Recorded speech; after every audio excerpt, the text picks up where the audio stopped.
Hey everybody, it's Glenn, back in this video with Mattel's WWE Basic Series 24, AJ Lee. The collecting gods continue to shine down on me, as not only did I snap her up straight from the shelf at Toys R Us, I also had a 20% off coupon, so only paid $7.99 for her. Interesting to note is, this series is the debut of the new smaller packaging, and I guess Mattel are either trying to save a cent on packaging, or retailers just want to be able to smush more product into stores. Most notable thing is that the new packaging features the photo of the wrestler much less prominently than the older packaging. Looking at the card back, and the other figures in the series are John Cena, CM Punk, Zack Ryder, Drew McIntyre. Is he even still employed with the company? If so, how and why? Sheamus and AJ, of course, first time in the line. Taking a closer look at AJ in packaging, and I have a hunch this is not just an AJ head stuck on the regular Divas body and is in fact from a whole new Divas body mould. I guess we'll discover that once I've opened her up, but before then, here's a quick fact and false fact about AJ Lee, but which is which? Let me know in the comments below. Fact 1, AJ is a huge comic book nerd and her favourite comic book character is the X-Men's Jean Grey. Fact 2, AJ Lee is the long-lost daughter of 80s TV chef / personality / pancake flipper Rusty Lee. Here is the figure out of packaging, and I'll just give her a quick spin so you can take AJ in, enjoying the glory of all her angles.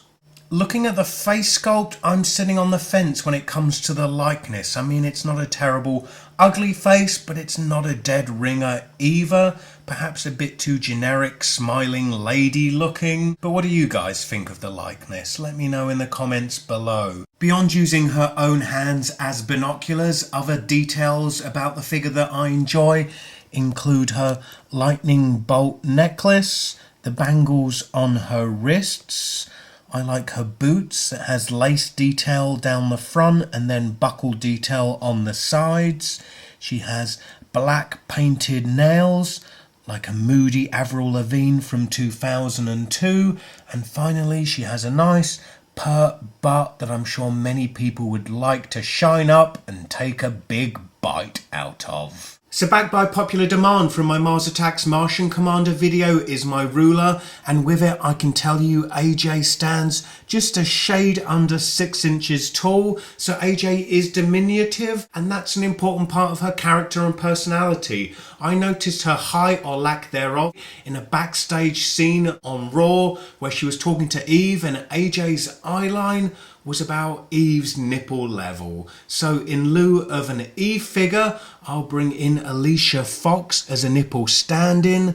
And while AJ's eye level isn't quite at Alicia's nipples, she is significantly shorter than Alicia. This makes me very happy, as when Mattel announced the AJ figure, I just didn't think Mattel would cough up and go to the length of making a whole new body specifically for AJ, as wrestling figures are a cash mine notorious for sticking different heads on the same old bodies over and over. And I thought to achieve AJ's stature, I would have to customize my Hornswoggle figure. So thanks Mattel for saving me the time and effort. Quickly go over the articulation on the figure. She would rotate 360 degrees at the head, but only rotates as much as her hair will allow.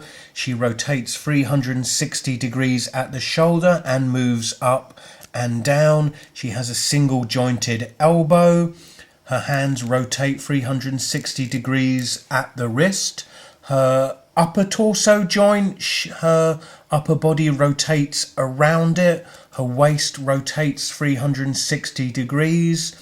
At the hips, she moves front and back and out to the sides, much to the pleasure of many of you, I'm sure.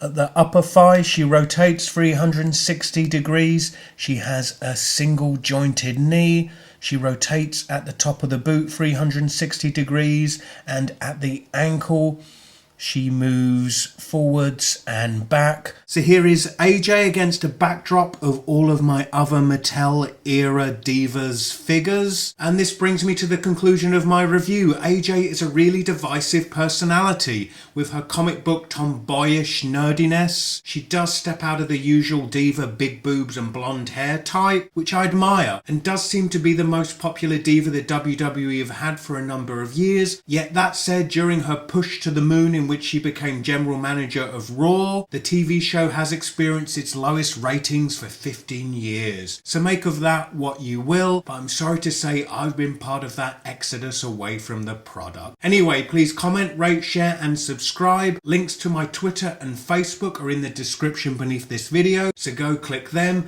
and join the likes of Alex Brailsford as my friends. Hope to see you in the next video. Bye.